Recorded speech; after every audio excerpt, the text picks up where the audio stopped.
and I reserve all my rights before I cross this bar. Sure. Let the record reflect that you are a living man, because dead men cannot speak. So, and I can hear you This fraudulent speaking. presumed anyways, though. So, this is people of the state of Michigan versus Eric and Martin. Today's date and time set for a pretrial in this matter. Are there any issues that need to be brought or raised before the court? Excuse me if I may at first. Mr. Martin indicated he did not want me as his attorney, so I'm asking for permission to withdraw. All right, I had, first off, Mr. Martin, I had previously appointed Mr. Gazicki as your house counsel. Mr. Gazicki has made a statement that you do not want, you have indicated to him that you do not wish for him to be your attorney. Is that correct? Yes, and not just him, any attorney, because I will not be allowing attorney to turn me over to the court, the jurisdictional court, which is what they do. This is why I don't set them normally. All right. So you want to represent yourself, is what you're saying? Not represent myself, but present myself. Present yourself, represent yourself, same thing, sir. Again, we're not going to play semantics like you did the other day. Yep. So the law is based on it's the same thing, sir. It's the same thing, literally the same thing. Look at the thesaurus, present, represent, sure. All right, so the motion's granted. You can withdraw, sir, Mr. Gazicki, and Mr. Martin, you'll be presenting and or representing yourself in this matter. Because you have a constitutional right to do so, and you can. So, today's the date and time set for a pretrial. So, Ms. Sobe, you have not had the opportunity nor chance to speak with Mr. Martin, who is improper. Is that correct? That's correct, Judge. All right, so I'll allow the two of you. I will set this case over and I'll let you two discuss the matter in the hallway or in your office, and then I'll recall the case after you guys have had a chance to pretrial the matter. Before we get into that, Judge, Sure. I do want to put on the record that my victim's advocate, Ms. Delisha, has been in contact with the complaining victim in this case at great length, and there is a no contact order. The victim is the brother of the defendant in this case, and he's notified us that he is still living in the same house. So the defendant and the victim are living in the same house, even though there is a no contact order. Further, the complaining witness has indicated to us that he's being threatened by the defendant in his own home, once again violating that no contact order. The complaining victim, to my knowledge, is in the hospital at this time. He's unable to zoom in, even though he wanted to be here. He's in the check-in room right now. He's been attempting to, but he is in the hospital, could not be here in person. He might have audio issues. I think they're in the, I don't know what this thing is. I got Kurt Martin Yes. in the check-in room. So if you want to zoom back in or you jump in back in on Zoom, Kurt Martin is in the check-in room right now. Yes, the people just wanted to bring that to the court's attention, the multiple violations of the no contact order, the living in the house and the threatening and speaking to the complaining witness. All right, so sir, are you still living in the same house with the victim? I object to that question as violating my right against self-incrimination, so we'll not be answering that question based on that. And also I want to object to her what she just mentioned. First, I want to mention allegations that I'm there. That's not sufficient evidence that I actually am there. And number two, I'll just have a bond hearing is what I'm saying. Well, and then everybody will be sworn in and all that kind of stuff. Because I've already given you bond conditions. Part of those bond conditions was that there should be no contact with the victim. If you're living in the same house with the victim, you need to go somewhere else. well, first of all, he ain't a true victim. So something I'm object to. First of all, first off, listen, I'm not even going to entertain any of your stuff. This internet, Google the internet type stuff that isn't even real or true. All right, I've already ruled on most of your motions, and I'm going to let you rule. I'm going to let you bring your motions again, and I'm going to make rulings on them. But what I'm saying is, you don't have a choice in the matter. I gave you bond conditions. They're alleging that you violated the bond conditions. So under the Constitution, I can't just say, "Oh, you're in violation." No, I need to have a bond violation hearing. And if you are in violation of my bond conditions, then I can hold you in contempt. If you're not, then you're not, and the case just goes forward. It's as simple as that. It's called due process. So what I'm saying is, when she says you object, when you say you object to the alleged violations that she's alleging, listen, you don't even get a chance to object to that. That's their job. That's their job to bring those. And if they're correct, they're correct. If they're not correct, you have the right to have a bond hearing. And at that bond hearing, if it gets proven by a preponderance of the evidence that it is true that you violated my bond conditions, then I will proceed accordingly. And if not, then the case will just go forward and you'll still have all your constitutional rights. So what I'm saying is your objection is overruled because there is no objection that can be made to allegations because that's all they are is allegations. Opens with the living man/dead men can't speak exchange, Martin rejecting his attorney and demanding self-representation, the represent versus present semantics clash, then the victim advocate's bombshell. The victim is still living with Martin despite a no-contact order, is being threatened, and is currently hospitalized. Ends with Martin objecting to self-incrimination and the judge explaining due process requires a bond violation hearing. So objection made based on the Constitution. There's no sufficient evidence that he lied. This whole case Sure, is you're based on him testifying. You're lying. not going to testify. You're not going to testify. When you get your, listen, you're not going to testify. If you want to testify at your bond violation hearing, you can do so, or you have the right to remain silent. And anything you say can and will be used against you. So what I'm saying is, the only reason I'm cutting you off because I don't want you to step on your own constitutional toes. Everything you're saying could be used against you. So I don't want you to say something that you didn't mean to say, and then all of a sudden, then they get to use that against you because that's your right to remain silent. You understand that, right? You understand what I'm saying? Okay, I'll take your silence. I'll take your silence as an affirmative. No. So, well, you didn't say that you didn't understand. So No, I do not understand. you don't I do understand. not stand under but anything you're saying. So, but anyways, this is That all this doesn't discussion even for make emotions. sense From an English standpoint, you're not standing under anything. I didn't build a bridge. I didn't Well, build a legally, roof. it's not all I based didn't on. put up an umbrella. I didn't put up a canopy. I didn't put up any kind of other item that you could stand under, a ladder, you name it. So there's nothing that I've said that you can stand under. But what I am saying is you do have the right to remain silent. And anything you say can and will be used against you at trial. So that being said, I'll let you go into the hallway. You can meet with Ms. Sobe and have a pretrial in this matter. And then we'll deal with after Kurt talks with the victim advocate, and then you talk with the victim advocate. We'll decide when we're going to have the violation of the bond condition hearing. Thank you, Judge. So I'll remind you, this case is scheduled for a motions hearing, and So the two of you can go out and have your pretrial.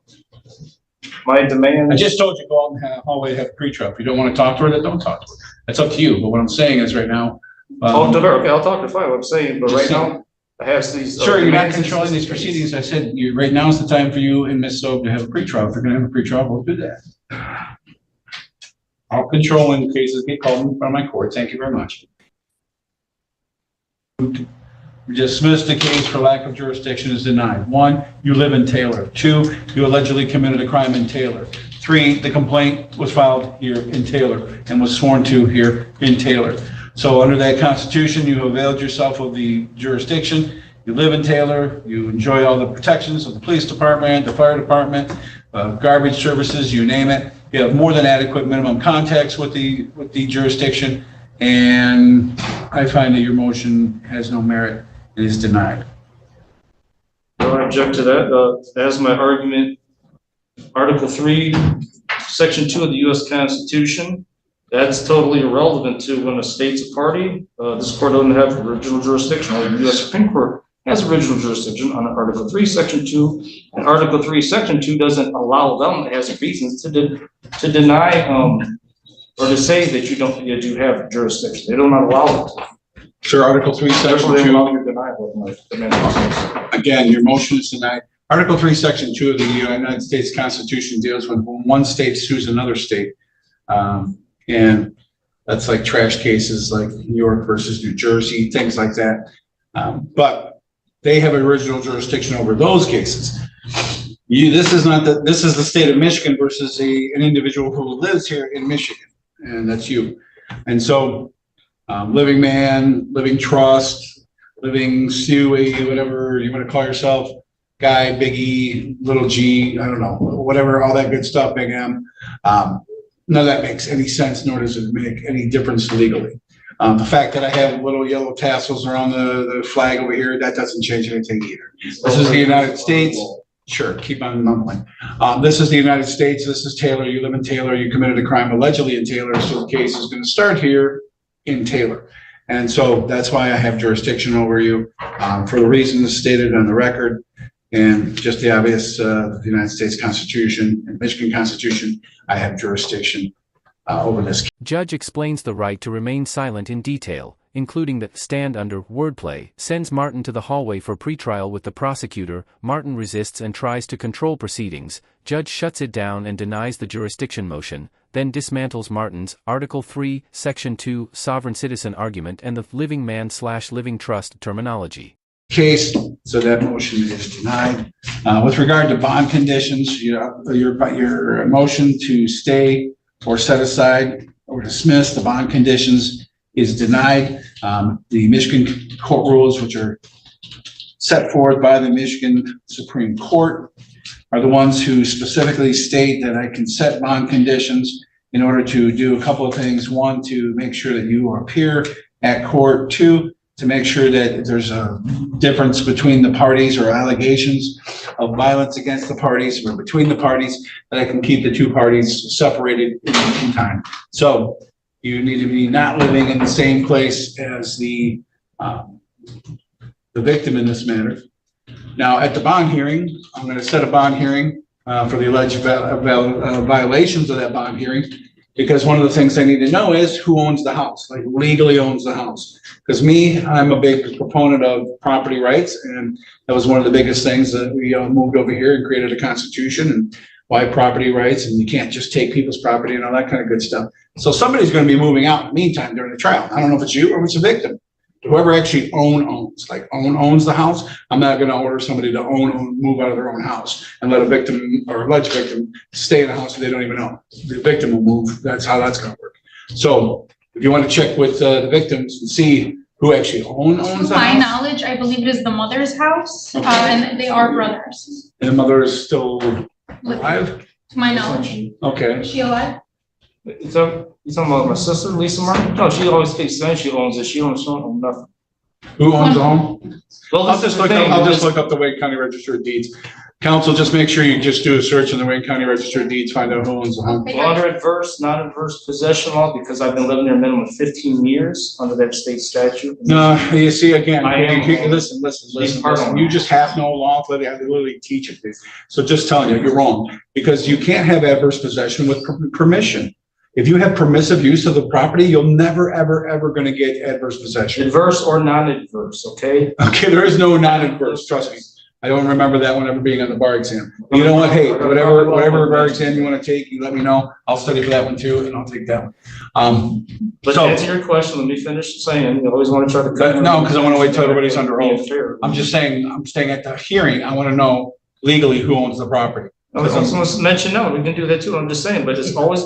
Oh, we're not ready to do that now Parents' today. Justin, it was always my parents, right, house, so to say, and I don't even think they really owned it because the mortgage wasn't paid off, so I don't think really no one totally owns it. A mortgage is just a promise to pay money. It has nothing to do with actual ownership. Ownership and mortgage are two different things. I think actually, all of us at the house are possessors of law. My understanding of law is we're actually possessors because the bank really owns, because the mortgage was never paid off, from my understanding, but it was always, so to say, our parents' house. Like I said, I don't think they really owned it. Sure, here's what I'm going to do. I'm just going to go ahead and sua sponte, look it up in the Wayne County Register of Deeds myself, because it's a matter of public knowledge. And then I'll take judicial notice of the fact who's the owner.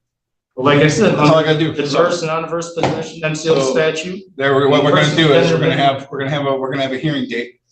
Judge explains the purpose of bond conditions, raises the central question of who legally owns the shared house. Martin claims 15 years of residency grants him adverse possession, and the judge corrects him, permissive use blocks that claim entirely. Ends with the judge deciding to personally check the Wayne County deed records. And that hearing date is going to be on the same date as the jury trial. So in the meantime, I have a right to be there because I've been there minimum 15 years. You don't have a right to be there, so you don't own the property. You don't own the property. Under that statute, you don't own the property. So you need to vacate the premises because that's where the victim lives. I told you no contact with the victim. And that's an unlawful void order because of violation. But it's not. Because without any evidence, you can't just say, I can't be at a house. Listen, sir, I'm going to tell you one more time. I'm not going to sit here and argue with you. If you keep arguing with me in court here, I'm going to hold you in contempt because you're just holding up everybody else who's ready to go and proceed with their cases. And you just keep bringing up the same thing that isn't anything at all to bring up. I've already agreed in my ruling on your motion. I've denied your motion. I told you that you can't live in the same house with the victim on a domestic violence case, when I told you you should have no contact with the victim. And if you don't own the house, now if you own the house, like actually own the house, like show me the deed that shows that you are the Wayne County Register of Deeds, that you're the owner, I'll make the victim move. Why? Because I'm not gonna kick somebody out of their own house. I'll make somebody will move, but it ain't gonna be you then. But you don't own the house. Okay, so, you're gonna need to vacate the premises. You're gonna need to vacate the premises. Okay, and I objected, like I said, it's not just a deed whether someone owns it. Under the statute in Michigan, it mentions. First off, what statute? Cite the statute. Okay, I don't have it right in here because I was going to raise, but I'll give you the statute. You already know me. I cite MCLs all, I no problem. So I'm gonna give the MCL statute, but it deals with what's called non-adverse or adverse possession. Okay. So you live one of the basic elements. You lived at a house for 15 years, right? Remember, this is my parents' house, right? I've been there 30-something years.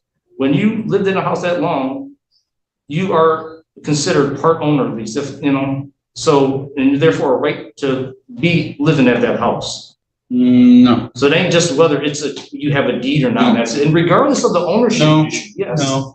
Okay. You have a possessory, after 30 days, if you stay in a premises with permission, after 30 days, you become a de facto month-to-month leaser. And you become a leasee at that point, and you have a lease with the property. That's it, at best. And that means you can stay there and they can evict you, or I can give you a bond order that says you need to vacate the premises. That's a court order. Owns it, maybe, yeah, but you don't own it. You don't get a possessory interest, but you don't get an ownership interest. There's an absolute difference. No one owns it. There's an absolute difference. You're not going to argue with me. Keep arguing with me, and I'm going to hold you in contempt. Because I'm telling you, you don't own the property. You have a possessory interest at best, because you've been there for 30 days, sure. And they can either evict you, or a bond condition can move you out. Either one. Or actually an injunction from the circuit court for if there was a case, they have the power to move you out of there as well. There's 3 different scenarios where you could be moved out of there. One of them is bond condition. Bond condition says no contact with the victim. You don't own the house, get out. In the meantime, get out until the case is done. So if I find or know that you are there, I'm just telling you, I will hold you in contempt of court. I will remind you that contempt of court is a misdemeanor punishable by 90 days in jail and up to $1,000 in fines. And I'm just going to let you make sure that you are aware of that. Again, ask you, would you like any court-appointed attorney to help you in this case? No. Okay. I have more to say now. And Just double check. Part of my constitutional rights. Just double checking. The order, first of all, the bond order violates my due process because you can't tell me to be out of the house, my house I've been living in all my life. It is because it's not your house. You keep saying your house and it's not your house. It's the place that you were allowed to stay by your mom and daddy. But now they're no longer, this is not that situation anymore. It's not that situation anymore. So you don't own the house. You're all grown up now and you don't own the house. And the person and I'm telling you, you need to vacate the premises because the victim lives there. So you're gonna vacate that premises.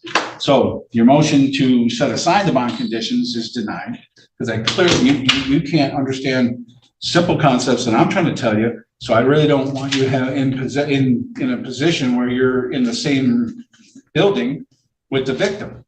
Because since these allegations are ones of violent nature, I don't want that to happen allegedly to the victim again. So your motion for jurisdiction is denied. Your motion to dismiss or set aside the bond conditions. Judge orders Martin to vacate since he doesn't own the property. Martin calls the order unlawful and void. Judge escalates with a direct contempt warning, 90 days jail and or $1,000 fine. Dives into the non-adverse possession / month-to-month lease legal nuance and denies the motion to set aside bond conditions. Is denied. See what else you got. Motion, copy. You already got a copy of the complaint, so I granted that. There's your copy of the complaint. And plus, check your email. Counsel did say she sent you all the paper discovery. We're going to get you a copy of the rest of the discovery as well. And then you had a motion, which was basically the same motion as the other two, but just put all together into one. That says motion to dismiss because of lack of you're challenging the standing. You're challenging the standing of the people to bring the case. The corporation of the state of Michigan is the plaintiff here. Oh, the corporation. Well, under the Michigan Corporations Act, I'm going to allow the standing. Everything's good. And for the reasons already stated for jurisdiction, it pertains to the standing as well. And the people actually have a duty to bring cases when they think that there's probable cause that crimes have been committed. And it is their obligation to bring those to the courts that have jurisdiction, hence this court. And they did that. Motion to state unlawful bond conditions, that's denied for the reasons stated in the other motion that was asked to get rid of the bond conditions. And then the third part of that other motion was get a copy of the complaint, which you already got. So denied, and partially granted, and you already have a copy. So all of your motions are been answered. No, I still have more, but before I get to the other ones, I have. Well, we're done for today, so you're going to be getting the date and time for the jury trial. Your I have motions that you filed to dismiss the case and to set aside the bond conditions have been denied. I'm going to get this jury date set, and then I'll hear any other dispositive motions on that date. I'll hear the bond violation hearing on that date. And then if there's going to be a trial, then we'll go ahead and hold the trial on that date. So refusing to hear other demands, I have to dismiss. Sure, I have three motions that you have in front of me. I've made my ruling on 3 motions. But I'm saying I have more to make right now verbally. I have more based on she has no standing as the prosecutor. That's one of them I have to make. So Okay, if I want to make it, you know what? You just made the motion. I'll rule on the no, motion. but I didn't finish. Motion, No, first it's up, not a motion. It's a demand Just- because it's based on my constitution. demand motion, call tomato. It really doesn't matter. A motion is you're asking the court to do something. We're demanding the court to do something. Ms. Soap, do you work for the Wayne County Prosecutor's Office? I do. Does Wayne County Prosecutor's Office have jurisdiction under the Michigan Constitution and under statutes to prosecute cases that happen and any alleged crimes that happen in the county of Wayne? I do. And you work for, who is your boss? Worthy. Kim Worthy. And Kim Worthy is the elected Wayne County prosecutor for the county of Wayne. Yes, Judge. All right, motion denied. You didn't She hear has- my argument though. You she can't has just standing. go by what- She has standing. She's doing her job. I have not made my argument. Based on my motion. Sure, make your It's argument. okay. Make your Argument is she has no standing because she does not have a power of attorney with the so-called corporation, state of Michigan or city of Taylor. Since she has no power of attorney that she can show to the court in evidence, she has no standing. Because she can't possibly have a power of attorney because a corporation is a non-living human. So she can't possibly have a power of attorney with the city of Taylor or the state of Michigan, which is the plaintiff here, the real plaintiff. Therefore, she has no standing. All right, after hearing your argument, I'm again denying your motion. Based on what? Based on what? Based on everything you said is all legal mumbo jumbo and makes no sense whatsoever. Like literally, if you want to know the action, it has no basis in constitutional law. It has no basis in statutory law. The fact that you're saying that a prosecutor can't do her job, she's literally hired by Kim Worthy, who is the elected Wayne County prosecutor, who under the Constitution and Michigan statutes, criminal statutes, Revised Judicature Act, and the Michigan Constitution, all coming together to give this court jurisdiction to make rulings on any crimes that happen in this jurisdiction, which they have alleged that you have done, and you've got a copy of that complaint. And now they are sending their employee, okay? If you want to talk about agency, you want to talk about power of attorney, I don't need to. When I hire somebody as my employee, I send my employee and they have what's called a parent and actual authority. Could be both, could be either, doesn't matter. That means that they send that person who has such a parent authority to go and act on, on their behalf. And Kim Worthy isn't here right now. That's why she is an assistant prosecuting attorney. And she is here at the whim of and under the control of Kim Worthy, who is the prosecutor. Now that's a legal argument that's actually based in law. Okay. Yours was not based in any law that this court would ever recognize. She can represent humans, maybe, not corporations. I didn't know. I know you're a living man, you've said. I didn't know if you were a living man, and I didn't know if man was human. I didn't know which. I didn't want to be presumptuous. I didn't say human or anything like that. But I just know that you were a living man, you said. But the court does recognize that because, again, dead people can't sit in my chairs and talk. So your motion is denied. All right. And we're going to get the court date for the jury trial in the mail, and that'll be for all the rest of the matters as well. Martin declines a court-appointed attorney, challenges the prosecution's standing calling the state a corporation, judge allows standing under the Michigan Corporations Act. The demand versus motion semantics clash follows. Martin's power of attorney argument collapses, and the judge delivers the closing line on corporations versus living men before setting the jury trial date.